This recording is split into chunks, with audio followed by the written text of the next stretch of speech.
All right, and welcome into the Swoop, our last Wednesday of the semester. Jordan Griffitt sitting alongside Chris Drummond and Jordan Jasper. Yeah, Fellas, how we doing today? We doing good, baby. Doing good. Doing great. You should go first next time. Chris is so much more energetic after that. He's like, doing great. Right after that. All right, so the NBA draft is tonight. Yes, it is. We don't really know the players a whole lot because we didn't have a full college season. A lot of guys have opted out, have gone pretty much straight from high school. They have the option, really, to go straight from high school, being a year removed from college, going straight into the NBA. A guy like James Wiseman, who played 3 games in Memphis, stuff like that. But right now, what I want to talk about is the trades. So we're going to start with some NBA. I know we usually start with NFL, but with the draft tonight, I think we're going to start off with the NBA and then work our way there as well. Yes. So we got a lot of trades, but I feel like tonight is going to be the night where we get the big blockbuster. But for what we've had so far right now, I want to talk to you guys about it. So the first one, the one that on the Swoop we called first, We did. Chris Paul going to Phoenix. Yeah. For Ricky Rubio, Ty Jerome, and Kelly Oubre. What do you guys think about that trade from any side, any sort of particular take you can have? Jordan, take it away. It's good. It's a win for both teams in this situation. Oklahoma has like a million draft picks going on. So pretty much they're going to have a whole lot of young talent. Chris Paul has left his mark on Shai Gilgeous-Alexander. He's now looking like he will be the future of this franchise. And also they have Kelly Oubre, who's a young and growing. He's a potential star in the future. And Rubio, I mean, I think he's not necessarily great, but he's a good enough point guard to get you along the way. He was a salary cap filler. Let's Yeah. be honest. Let's be honest what he was. So he's still a passer. He's not quite Chris Paul level, but he's a passer, and he will still get guys open looks. And I think Shai has learned a lot. And then also Devin Booker's development will go somewhere with Chris Paul. I feel like Devin Booker he's already a great scorer. We never question that. But I feel like his leadership will be elevated by Chris Paul. Also, Chris Paul can give like a lot of motivation to a guy like DeAndre Ayton, just like he did with DeAndre Jordan. I feel like DeAndre Ayton has a whole lot more skill than DeAndre Jordan. He's better, yeah. So, defensively and also offensively as well, getting him more involved in the game. Yeah, I think this is a move of make yourself a prospect for the future. So right now, the Suns, I know they had that crazy stretch in the bubble that will never happen again, where they won 8 games, something like that, a crazy amount. I don't remember the exact number, but that will never happen again. But it ended up making them tied with Memphis for that 9th and 10th seed. So they really weren't all that far away, but kind of, again, take out what's never going to happen again, and that was that crazy stretch in the bubble. But they're most likely going to make the playoffs now with Chris Paul on this team. Chris Paul, Devin Booker, and DeAndre Ayton. If they don't, it'll be a massive failure, but I don't see that happening. But like I said last week, this is more about a future play, and that is because you're going to see Chris Paul come in, and he's going to develop Devin Booker's game, just like Jordan said. But then when Chris Paul retires, let's be honest, he's got 2 years in Phoenix. He's been bouncing around the league for the last 3-4 years now. Right. So right. He's going to be in Phoenix for maybe 2 years, maybe retire, move on. What else? Whatever he's going to do. But when that happens, you're going to see an opening for someone to say, hey, I've seen what Devin Booker and DeAndre Ayton can play with another superstar. Mm-hmm. I want to go be that superstar and attract people and attract depth, because this team doesn't have much of anything right now. Right. They're so top heavy now with the 3 players. So this is more of a prospect sort of advertisement to the entire NBA. Mm-hmm. Hey, we're serious about winning. Time to come back to Phoenix and get what we had with Steve Nash and Amari Stoudemire. Absolutely. They haven't made the playoffs in the past 10 years. Yeah. So this is definitely a good move for Phoenix, for them to hopefully keep on Dario Saric, Mikal Bridges as well to add to the team of Paul, Ayton, and Booker. It would be great. It would be great for the city of Phoenix to be able to attract some players. You already said it. Paul probably has 2 years left. He's owed $85 million over the next 2 seasons. I don't think he's going to get a re-up from Phoenix after that. But this is a good move for both teams. Yeah. And another part of this is Chris Paul. You can say, well, you're not going to be able to win a chip. That is correct. We all understand that. But this is a better version of Oklahoma City because he has two guys that you can rely on. His second best player in Oklahoma City played the same position as he did. Right. And now that Chris Paul has left OKC, now with the West being, as thick as it gets, I don't see Oklahoma City ever resurfacing for the next maybe 2 or 3 years unless they get another piece. They definitely won't get the 4th seed like they did last year. No way. No way. No question. And so you've taken a contender out. The Oklahoma City Thunder are not making the playoffs, and now you're going to put one in. If the Phoenix Suns don't make the playoffs, this is a travesty of a trade. Yeah. They have to advertise themselves to the NBA and say, hey, we can win. We just need more pieces. I'm not completely sure about that because, like, when you think about the playoffs, right, you got to automatically put the Lakers, Clippers in there, Mavericks, Nuggets, Warriors. Yeah, Nuggets, Warriors. That's 5 teams already. 5 teams. Jazz. And then, Jazz are making it. Now there's 2 spots left. You might have the New Orleans Pelicans, maybe. Grizzlies. Grizzlies and Trailblazers. So it's gonna be a tight fight for those last 2 spots. And then you're gonna have teams like the Kings. Again, the Warriors are gonna be in there. Oh, whoa. The Timberwolves are getting the number 1 overall pick. The Kings were only 5 games out. Yeah, they just traded away Bogdanovich though. Too. Yeah, but that's true. We're gonna talk about that. But has that made them significantly worse? Say De'Aaron Fox jumps, all of a sudden they're in the playoffs, just like that. I'm just saying, the line is so thin that I just don't see Oklahoma City with their second best player being Steven Adams and their third best player being a guy named Dort. I don't think they're gonna make it. They won't make it. No, You're right about that. Yeah. But this Chris Paul trade, I like it for Phoenix. I like it a lot, especially for Booker himself. All right, the next trade, Drew Holiday to the Milwaukee Bucks. This trade fascinates me to no end. Traded from the New Orleans Pelicans. He's been on the trade block for several years now, it felt like. He gets moved for Dante DiVincenzo, Ersan Ilyasova, and George Hill, and 3 first-round draft picks. First of all, wow. Bledsoe too. There's Bledsoe. And Eric Bledsoe. I forgot about Eric Bledsoe. 4 players and 3 first-round picks. Oh, wait, and they also got Nader, the Bucks. Who? What's his name? Abdel Nader? I thought he went to Phoenix with Chris Paul because he was on OKC. Oh. Okay. Yeah, All right. Nice. Either way, I've never heard of the guy, so he probably isn't that great. Give you 3 points. The name is familiar, but I don't know the face too well. First of all, before we get to the Bucks as a team, what are the thoughts on the trade? All right. Okay. I like Drew Holiday on the Bucks, but that was way too much. I don't think Drew has that much left on his contract, does he? I think he has one. Does he have 1 or 2 seasons? I'll look. But still, see, Giannis could still possibly leave. Even though we don't want him to, and he's also committed. But we saw his James Harden, and now look how that ended up. These players' words mean nothing nowadays. Drew is he is contracted through 2022. That's when he'll be a free agent. He'll be 32. Okay. Yeah. He's due $26 million for both those years. Yeah, that's a lot. Yeah, but I think that's his market value, though. Yeah, I think for him it is. Yeah, so I think as far as pairing him up with Chris Middleton and Giannis, it might take them further in the playoffs because the issue in the playoffs is they need someone who can consistently score. I feel like Giannis doesn't have as much help. As far as Chris Middleton, he's not consistent enough.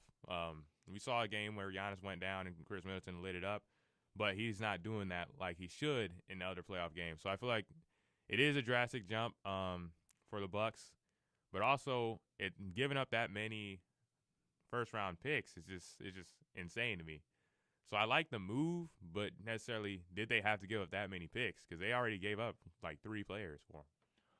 I misspoke. I combined 2 trades. So DiVincenzo, Ilyasova, and DJ Wilson went to the Kings for Bogdanovich, and then Eric Bledsoe and George Hill, plus the 3 first-rounders, went to the Pelicans. Right. So I combined the 2 in my head, but that's all right. That's all good. To piggyback off what Jordan said, for me, I think it's a good trade for both teams. Like I said, for especially the New Orleans Pelicans. You know, David Griffin's always been a great GM. He's masterful what he did with the Anthony Davis trade by getting all those young players. Then he got the first round picks with the Drew Holiday. He only traded 2 players, and he got so much back in return. That's going to be a good team for the future. But you also look at the Bucks.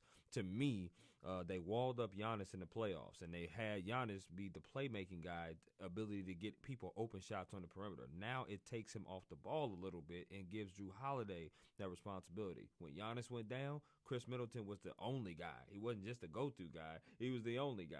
Now you have Eric Bledsoe, who's a good scorer, but not a great shooter. George Hill, he did lead the league in three-point shooting last year, but that was a very small percentage. But now he's gone. Now you have Drew Holiday. And I believe Drew Holiday is better than both of those players. So for me, it gives them somewhat of a big three, but most importantly, it doesn't allow you to wall off Giannis. There's no way you can wall him off if you have Middleton and Holiday on there, along with still Lopez on the team. And I believe they're going to get another shooter because Wesley Matthews declined his option. So now he's a free agent. And obviously what you said about the second trade, Bogdanović, that's the bigger trade to me. Oh, wow. It is. It's the bigger trade because it allows him to flourish and people to actually see what he can do. I know what he can do because he played the Kings and the Kings played my Lakers. He was one of the deadliest players besides Buddy Hield that we had to worry about. So he's a guy that can come in. He can spot up. He can shoot. He can also take the ball off the dribble. He's a fascinating young player that they got back. So I think it's a great trade for both teams. So does this put the Bucks over that hump in the Eastern Conference? It should. It should put them. It should put them. If they don't make it to at least the conference finals, because we're going to talk about the Nets coming up real soon, and what potentially they may have. But if they don't get to the conference finals, this is an absolute, like you said, travesty for the Suns. If they don't make the playoffs, to me, I think they're a playoff team. The Suns. If the Bucks don't get to the third round of the Eastern Conference Finals, it's a travesty. It is. Because you look at teams like Toronto, they're going to take a step back. Ibaka's a free agent. Van Fleet's a free agent. They got decisions to make. You look at a team like Philadelphia, they don't know whether they're going to keep Embiid or Simmons. Mm-hmm. You look at a team like Miami, they're on the come up. But after that, and then Boston, make a decision on Gordon Hayward, but you still have good talent. But outside of that, the Bucks should be able to dominate and at least get to the Eastern Conference Finals and match up with one of those teams I just said, in my opinion. I think this puts them over the hump. As of right now, I would still, even though they've scorned me twice, me picking them to go win the title back-to-back years, they have been very disappointing. I would feel much more comfortable making that pick now. But I don't know that they can beat an LA or a potential Golden State team. But I do think that they can beat the Eastern Conference with this team now. Because you have Bogdan, because you have Chris Middleton, and because now you have Drew Holiday. And it's not just those players. It's Chris Middleton is the biggest factor because we know what they're going to do. Like you said, they're going to try and wall off Giannis. At that point, all you had was Chris Middleton. He did all he could do. He has a ceiling. That's okay. He is a terrific young player. He's a great shooter, especially. Yes, indeed. But bringing in a playmaker like Drew Holiday prevents that from being such a easy game plan to shut down Giannis and then hone in on Chris Middleton. Right. So now you have to worry about Bogdan, and now you have to also worry about Drew Holiday. But in order to win in finals, you need 2 A players. And I don't think Drew Holiday is an A player. He's a B-plus player. Bogdan's a B, and Chris Middleton's a B-plus. Now, does that all equal up to an A? I don't know. But historically, the NBA has told us you need 2 gunslingers to win an NBA Finals. And I just don't think that's enough firepower, especially with the depth that they've been depleted. Now, listen, NBA depth in the Finals is about as overrated as anything in the world right now because the Lakers just proved that to us. They won with a horrible bench and a horrible starting 5 outside of 2 players. And they we was all right. We wasn't horrible. We was all right. If you took LeBron and AD off that team, we'd be bad. They probably had the worst team in the NBA, right? Yes, right. No doubt. So my point stands. If you're saying that, yes. Right. So that's kind of proved that depth isn't all that important. Mm-hmm. But maybe it's just because they've hurt me so much. that I don't want to bet on them to win a finals. It feels good. Mm-hmm. These moves feel like this is what a championship team does. Yeah. But I just can't imagine not winning, or I can't imagine winning a finals over LeBron and your second best player is Drew Holiday. Well, their first priority is to try to make Giannis as happy as possible. Yeah, Because, and that's what I think this is about. Right. I do not think Giannis is leaving because I don't think that they would mortgage their future mm-hmm. and get rid of all of their depth if Giannis was undecided. Right. This is not a team. The move that they're making is not a team that speaks of uncertainty. Mm-hmm. This is a team that is, okay, we're all in. Right. And so that's what I think is happening in Milwaukee. I think he has already made his verbal agreement, and I think he'll be a Buck for life. I hope so, because he seems loyal, and he doesn't seem like that type of guy to join forces with people. He wants to lead a franchise to a title. And listen, he'll probably another thing about Giannis is I think that I've learned from the past 2 postseasons is I think he's going to be the best number 2 offensive option in NBA history. But I think that's what he has to be in order to win a finals. Whoa, and I don't think. Well, did you see what happened in Miami? Listen, I think Giannis is the best player in the NBA, even over LeBron. On some days, depends on how I wake up. But some days I think he's the best player in the NBA. But I can't ignore what I've seen in the playoffs the past 2 years. I can't just block that out of my mind. There is a way to stop him. He runs a halfback dive straight down the court every single time, and you can't stop that if you focus on it. Now, these other players are going to help open him up and make him even better. But he is limited, and that is my problem. So it's hard for me to look at Drew Holiday as the answer on offense that is going to make this team a championship winner. Well, I think the thing is with Giannis, it's like team defense that stops him, right? They pile up the paint, and then it's basically what we've seen is when Giannis kicks back out to those shooters, they're also not hitting those shots. And now I think with Bogdanovich and Chris Middleton and Drew Holiday, well, Drew Holiday's, he's pretty good at the 3. And then you have Brook Lopez as well. You can't leave him He's a out. great shooter. Yeah, for a big man, he is a really good shooter. So now you have I would say three pretty good shooters on that starting lineup rather than just Chris Middleton. Because this past season, you had George Hill, like Chris said, but George isn't taking that many threes. So I feel like Giannis, as far as him being the kick out guy, that's all he really needed is just enough guys to kick out to, because the team defense is like Toronto. It wasn't just Kawhi locking up Giannis. It was a whole team effort. Just like this year with Miami, I feel like Giannis was pressured a lot by Bam, Jimmy Butler, and it wasn't just a one-on-one situation. I think it's just Giannis.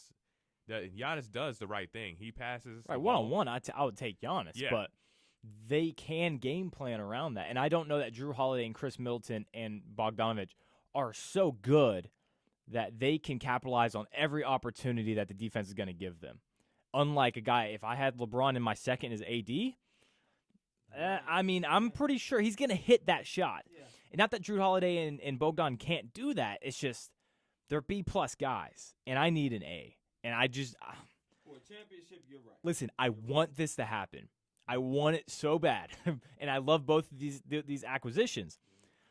I've been hurt, and I need to see it. They got to win the East first, and I think it's yes. going to be a struggle to win yes. the East. And before we even talk championship stuff, they got to win the East. And if they get to the finals, I think that's a successful season. Without because question. They have officially gotten over the hump of the stigma that Giannis and the Bucks have now created of not being able to perform. Yes. So if they get to the finals, I think that's a big win for them. Okay. The next possible trade, James Harden to the Brooklyn Nets. Obviously has not happened. This is a hypothetical trade. Do you guys like that trade from either side? And if not, where would you like to see Harden go? Oh, I love it from the Houston side. I would love it. From the Nets side, probably not. And the reason why I say from the Houston side I would love it because Houston's already in rebuild mode. Trading Covington to Portland, trying to get Russell Westbrook out of there. There's reports that the Knicks are on the table. Recently, the Wizards have came into to try to acquire Russell Westbrook for John Wall, which is what are we doing? Which is wow. But Yeah, for Houston, you're going to get back at least 3 players, minimum. You're going to get back Dinwiddie, you're going to get back LeVert, and you're going to get back Allen. And it's possible you'll probably get back some picks. So for Houston, you would love to do it.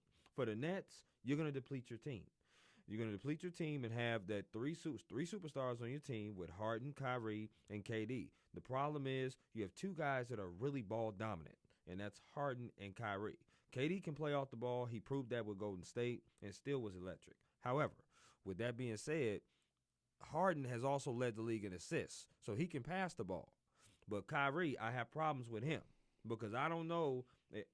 He wanted to get away from LeBron James because he didn't want to play off the ball. He wanted his own team, and he wanted the ball in his hands. So now you're going to go with another guy that's averaging 36 points, and he's taking 17 threes a game? That doesn't make so much sense to me. But obviously, it would make them a potent factor in the East. They'll be top 4 if the trade was made. We got to remember a name of Joe Harris, though. Joe Harris, the 3-point shooting champion, he's a free agent, if I'm not mistaken. It's going to be tough to re-sign him. You bring on Harden's salary. It's just going to be tough to do that. And I think he was a big factor in Brooklyn making the playoffs. One of the big factors, I should say, in Brooklyn making the playoffs. Yeah. I think a big part of that is I felt most of the attraction to Brooklyn for Kevin and for Kyrie was it's a clean slate in a big market, and if you're going there, I'm going there. And it's like if you want to hang out with your friend, and then a third friend that you didn't really want to hang out with today invites himself along, like James Harden. Do you really want him? I mean, maybe you do because I think that makes them the best team in the NBA on paper, chemistry-wise. Again, that's just a wait and see. You can't really predict anything, but I would make it, especially Houston. Give me Jared Allen. Give me a couple of pieces. I'm not going to be able to get a star from any really LeVert. One of these teams. Huh? Yeah, LeVert. LeVert. He's a decent player, but there's not a star on Brooklyn that isn't in the main 2. Yeah. So, and it seems like that's where he wants to go, so I would probably trade him there. And I don't get the Westbrook for John Wall. Westbrook's a better version of John Wall, and he doesn't get hurt as much. You don't know John Wall coming off the Achilles. You don't know how he's going to be. He hasn't played basketball in almost 2 years. It's like, are we going to reset, or are we just going to keep the same salary? Because I think they're making very similar amounts of money, right? So, I mean, I get it because you want to sell tickets. I'll watch a John Wall Houston Rockets team. John Wall is still fascinating to watch, but boy, man, if you want to talk about paper, if you want to talk about winning, I'm confused. Tell me what we're doing, Houston. If that's real, maybe it's fake. We don't really know, but I don't get that. Jordan, what do you think? As far as this trade goes, I wouldn't like it for Brooklyn because James Harden has a history now of not like fitting with other superstars. See, I disagree with that. Even though I think it's true, I think what you said is true, but I think look at the superstars that he has played with. The first one was Dwight Howard, an over-the-hill guy who was declining but yet wanted the ball more. Chris Paul, over-the-hill guy who was complaining and wanted the ball more. And then Russell Westbrook. They never really had problems with each other. They just thought their styles didn't really work because Mike D'Antoni permits that from happening. So I don't think James Harden's that difficult to play with, like personality-wise. Schematically, sure, but I just don't see it as a. I don't think people hate James Harden. Oh yeah, I don't think that either. Yeah. I'm saying with him and Kyrie, it's going to be the problem. Kyrie's a problem. Yeah, okay, like people hate Kyrie. Yeah, him. I feel like James Harden and KD would be great. Yeah. I just don't know about adding Kyrie in there. Will Kyrie like being necessarily a third wheel? Because he's the third best player out of those 3. Yeah, he would. He would be a third wheel, but also he will probably be the point guard. He'll probably be the one handling the ball. And I already thought there would be some problems with him working with KD. So now I'm like, James Harden, a third guy you have to give the ball to? Like, will Kyrie be down with averaging maybe less than 20 points a game? Would he be down with getting all these less touches? Because James Harden, he stays at the top of the key. He dribbles like till the shot clock is almost out. So is that going to be a problem? And also Houston, I feel like Houston should do it out of spite for them. But as far as Brooklyn, it would be a bad idea because you're not going to have a bench. And Kyrie, he's injury prone, so you don't know about that either. You're probably just going to have Harden and Durant for Yeah. most of the time anyway, so what's the You're gonna point? have Harden and KD. Yeah. So yeah, that's pretty much how it's going to go. And so I think I think Houston could benefit the most out of this trade. I think Brooklyn is it's kind of just like fantasy basketball, or anyone ever play 2K My Team mode. Yeah. That's basically what they're trying to do here. And I don't think it'll work well in real life because you're going to be left with a bunch of young players on the bench. And I feel like Brooklyn had a good structure, and if you tear that apart, will that still be successful? Do you think that James Harden's style of play is going to change under a different coach and in a different team? I think it does. I think he becomes more of a spot up. Yeah, it might be. I don't know. It might be hard since he's been playing like that for years now, and like he's used to being the guy of the NBA now, and he plays for MVP trophies, things like that. So I don't know. I think we might see more mid-range shots, stuff like that from James Harden now that he's not. Never seen those. Limited. We'll see. But yeah, now he's not limited necessarily threes. I feel like he did his first year in Houston, right? Then he pulled up a little bit. Well, yeah, but he wasn't quite as good as he is now, so it was a different. And that was when, ironically enough, the best player on our team was supposed to be Jeremy Lin when we got him, and Chandler Parsons. And James Harden was just this guy that we got from OKC. It was a good get, but I don't think anyone, even Daryl Morey, admitted he's like, I didn't see this happening. I didn't see James Harden becoming this. So. It was a different coach too. Kevin McHale was the coach at that time. Exactly. And now D'Antoni being on Steve Nash's staff, and Harden wants to go there and play. It's like, okay, will he change? I'm not sure because. Well, it's also the other source is Philly with Daryl Morey. That would be a terrible trade. Go do something else, bro. Yeah. Go find another place to go play. That would be a terrible trade for Philadelphia. It just would, because unless they gave up Embiid and not Simmons. If they get, but that's the thing. Houston will probably require Simmons. Yeah. Over Why would we Embiid. want Embiid? There's no need for Embiid. No. Right. So that would, to me, would be a terrible trade for both sides. So now you're like, well, I agree. I think here's what I think is going to happen ultimately. They're going to get rid of Westbrook. Westbrook's probably either going to go to the Knicks, Wizards, or Charlotte. One of those. Yeah, he's going to go to a terrible team because triple doubles. Harden is in a tough place. The reason why he's in a tough place is because Houston is going to want everything.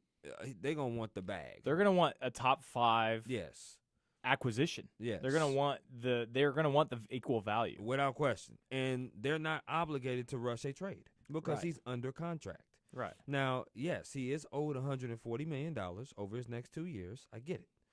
However, Houston has all the leverage. If they don't get a trade that's comparable to their needs, Harden's going to stick there. And I don't think they want to trade Harden. But they know Harden wants to leave.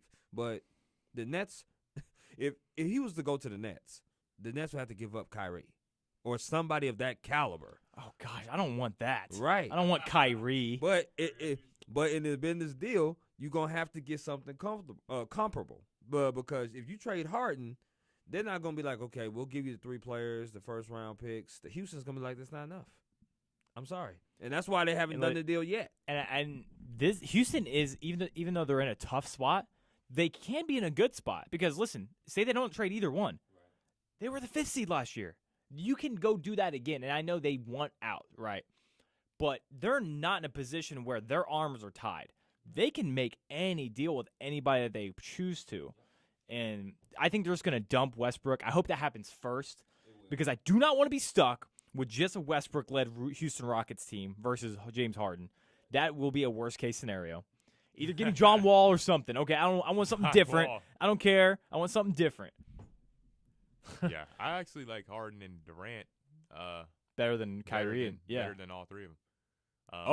Wow, okay. Yeah, like I think Harden and Durant would work well together. And I mean, I for Houston fans, I know Kyrie to Houston wouldn't be good, but I think that would be a pretty good trade, like Kyrie and someone else for James Harden, and then Harden goes to Brooklyn.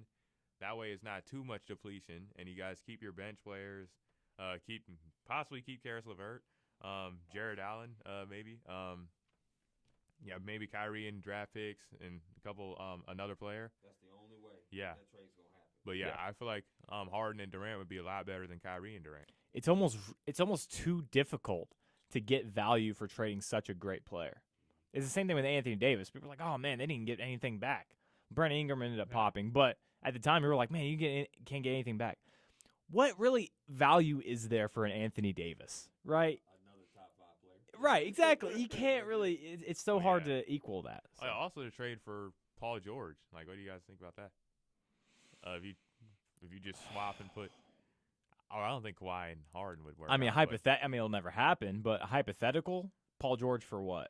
Well, that was like a trade like going around as well, like kind of like the Brooklyn thing. They were saying Paul George for oh, my bad. Paul George for Westbrook. My bad. Not Paul George. Oh. I don't know why the Clippers would want to do that. Listen, PG had a rough bubble, but he's better than that. Without question, I don't think they want to do that. No. Kawhi, no. If Jerry West wants to get fired, he can do that. Right. There's a reason why Kawhi wanted Paul George on the team. I think with a new coach and new mindset, they will be better. But they are not blowing the Clippers up this year. But I will say this. Their bench, they need an upgrade because they definitely need an upgrade at the point guard position. I do think they're going to add somebody. I don't know who they're going to add, but they're going to add somebody to that bench, especially in point guard because I love Pat Bev, but he's not a traditional point guard. Okay, real quick then. We're kind of a little short on time. If the Timberwolves tonight use their number 1 pick, it looks like Anthony Edwards or James Wiseman or LaMelo Ball are the 3 potential candidates. Do you think that makes them a playoff contender? Because you also have to factor in, they didn't have D'Angelo Russell for about 10 to 15 games toward the end of the season because they had traded for him with Golden State. Do you think it makes him a Western Conference playoff contender? I think so. I think so. It depends on contender is a tricky word though. Playoff. I'm not saying they're making the playoffs. I'm saying they're going to fight for it, and I think they'll be like a 9 or 10 seed. Yeah. I think so. I think they have to draft Anthony Edwards. He's the guy. In my eyes, he's LaMelo, the guy. Man, you cannot draft LaMelo number 1. I think he. Well, they're not going to take Wiseman because you already have Anthony Towns. Yeah, so it has to be Anthony Edwards. LaMelo, I think LaMelo is a good player, but that field goal percentage is a prop. You're in Australia and you're shooting 37% from the field, 24% from 3. Ooh. No, you cannot. I don't know how he is a top prospect like that with numbers like that, but Anthony Edwards has played college basketball and he's shot well and has points. Put points on the board, and he is also athletic. And you need a wing to go along with D'Angelo Russell and Karl Anthony Towns. So I feel like that would be great. Anthony Edwards reminds me a lot of Joe Johnson. That's who he reminds me of. No, that's a good comparison. Yeah. What do you think, Chris? No, I'm in agreement with you guys. I think Anthony Edwards should go number 1. He fits well with D'Lo and Cat. It would make the Wolves more competitive. I don't think they will make the playoffs, but they'll scratch it. They'll definitely scratch the surface of that. But, yeah, Anthony Edwards, to me, is the number 1. I think LaMelo goes to Charlotte in my mind. Okay. All right. Last question on NBA, and then we'll move on to the NFL. The Warriors in a crazy position. They could win the title next year, yet they have the number 2 overall pick tonight. Do you guys think that they should use this pick tonight or trade it?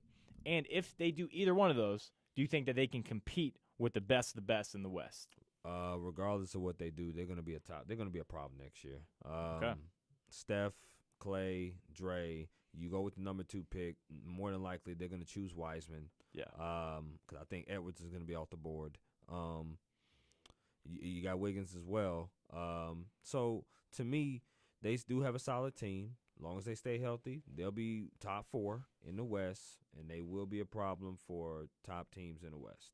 Yeah. And even if they do trade the number 2 pick, one of the scenarios that I was just talking to somebody about was, what if they contacted the Rockets and they wanted to trade the number 2 pick to the Rockets to get Harden on the team? That's weird because that just popped in my head 10 seconds before you said it. Really? Let me think. You talk. I want to think about it. Honestly, I think you go with this pick here because I think the only thing missing from the Warriors is a big man, right? And I actually don't think you go with Wiseman here. I think you go with Toppin. I feel like Toppin is the most offensive and Wiseman's NBA a better ready. shooter. Yeah, he is a better shooter, but necessarily that's not really. And he's 7'1". Yeah, that's not You're taking Porzingis out of Memphis pretty much. That's how I like Wiseman. I think if he would have gotten a full season in Memphis, I don't think we're having a discussion for his number 1 overall pick. That's why I think he's the guy at number 2. But it's Toppin had a tremendous season at Dayton. They could have won the title if they had actually had a full season in March Madness. So that's a great pick too. Yeah. I do too. I would love to see that too. But Yeah. with Capella, I don't think they would. Draft Well, him. Toppin's like a 4. He's like 6'7". Right, Yeah, we'll see. to maybe the 3. He can play hybrid. Werther can go to the bench. Who? Kevin Werther, the redhead. Oh, Herder. Oh, yeah, Herder. Kevin Oh, Herder. Yeah. Oh, Hurt. So Oh, good. yeah, I like Hurt. Yeah. He's a great shooter. Yeah, he is. The Hawks are exciting. The Hawks excite me a lot, especially DeAndre Hunter now. I don't think they're going to pick tonight. I think they're trading out of there. Because, you got – I don't want to talk about the Hawks too much, but you got DeAndre Hunter's 22. Kevin Herter's 22. Cam Reddish didn't even start. He's 21. Trae Young's 23, something like that. John Collins is 24. Listen, how many teenagers are we going to draft here? Are we going to get some grown men, trade some guys, and get some grown men in here? We can't win with 24-year-olds. I'm done. But yeah, I think Toppin would be where to go for the Warriors. Especially if I feel like he'll just be a guy Draymond could really coach up. Well, not coach up, but you know what I mean. How he did with KD, playing, he'll really get him defensively minded. He was already pretty decent defensively, but I think he's the big body that you can just throw at guys like Anthony Davis, or it's just toughness, not necessarily height, but toughness and strength. I think Toppin is that guy. All right, if I'm the Rockets, give me Andrew Wiggins as number 2 and your first rounder next year. I will take that because I'm going to get James Wiseman because I am 100% convinced he's not going number 1 unless the Timberwolves trade out. Because why would they have Wiseman and Cat?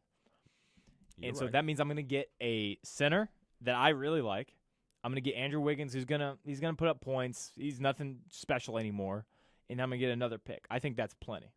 Without question.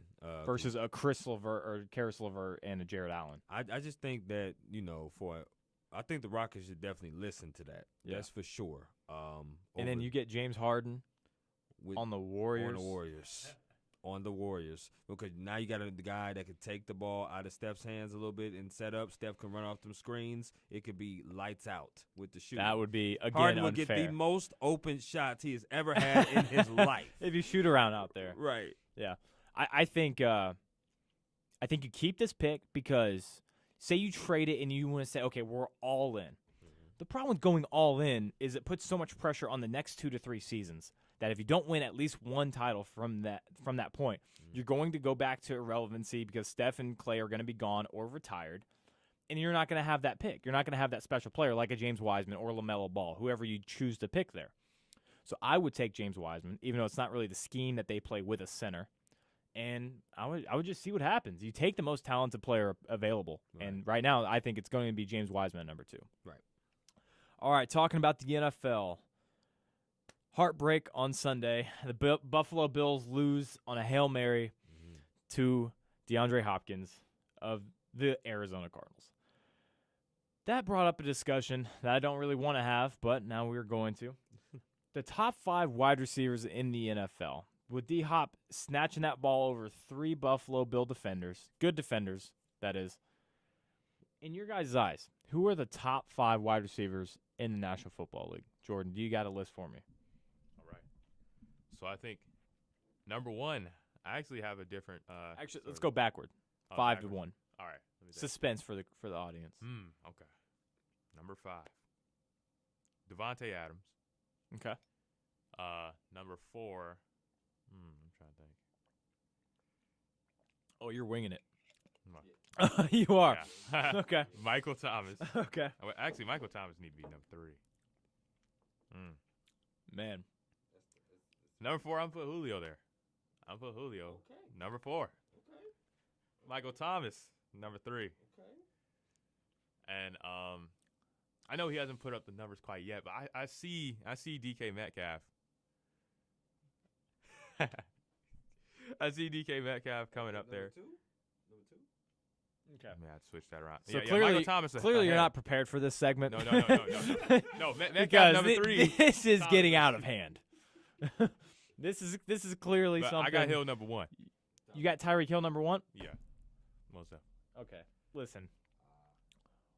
I mean, listen, he does have the group of wide receivers. Maybe the positions are not there, but he does have very good. You left wide out receivers. DeAndre Hopkins. He You didn't put DeAndre Hopkins in there. he did, but maybe he's 6 in his list. Okay. Okay, maybe. Okay, me and Chris appear to have the same list, so I will go with it. We do. Number 5 is Michael Thomas. Number 4 is DeAndre Hopkins. Number 3 is Devontae Adams. Yes, sir. Number 2 is Tyreek Hill. Yes, and sir. by far and away, not even close, number 1 is Julio Jones. Number 6 is DK Metcalf, by the way. Stephon Diggs. Okay. Or Adam Thielen. Okay. I like DK's getting there. I like it. I'm not ready to anoint him yet. I have Diggs right below Metcalf. Okay. Right below I'm stunned. You put Julio at 4, him. DK at 2, and Tyreek at 1. Listen, I love Tyreek. The reason he's number 2 is because he's a game breaker. He's the most dangerous wide receiver in the game. Mhm. That's why he's at number 2. Michael Thomas is at 5 solely because of numbers and production. Talent-wise, he's not even a top 10 receiver. He's just not. He's not as fast. He is big, but he's not as strong as Julio or DeAndre Hopkins. I don't think he runs as good of routes as Devontae Adams or Tyreek Hill do. He does have good hands. He does. His catch radius is pretty good, but Drew Brees throws to him all the time. Right. He gets force-fed. I mean, Right. it's kind of crazy Right. how much he gets the ball. Right. Mike Evans is also in that conversation. He is top 10. But Julio Jones is Calvin Johnson-esque, and we're seeing that year in and year out in Atlanta. And, yes, he struggles in the red zone, but, boy, does it really not matter because he is a freak, and he can do anything and everything at the wide receiver position. He is the second-best wide receiver I've ever seen to Megatron. Number 1. For me, he's the biggest, the fastest, and the most physical of the 5 that we have on the list. Second fastest. Well, I mean, at the size. At the size. At the size, he Unbelievably is. fast. Right, because Tyreek is definitely the fastest of all of them, but he's Right. smaller. He's not very physical. Yeah. And Devontae runs great routes. The best. I think he's the best route Great runner, routes. period. DeAndre has the best hands, probably Yes. of the group.